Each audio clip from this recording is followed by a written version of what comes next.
രണ്ട് പ്രഖ്യാപനങ്ങളാണ് ഉണ്ടാകുന്നത് ജനങ്ങളുടെ.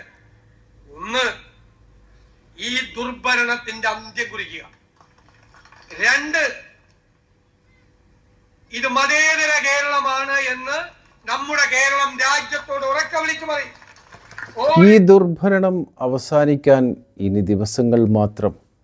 UDFന്റെ പുതിയ സർക്കാർ അധികാരത്തിൽ വരാൻ കുറച്ച് ദിവസങ്ങൾ മാത്രം.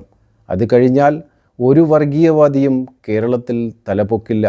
അവരെ നേരിടേണ്ടത് എങ്ങനെയാണെന്ന് UDF സർക്കാരിന് നന്നായി അറിയാം. ജനങ്ങൾക്ക് വേണ്ടിയായിരിക്കും ഭരണം.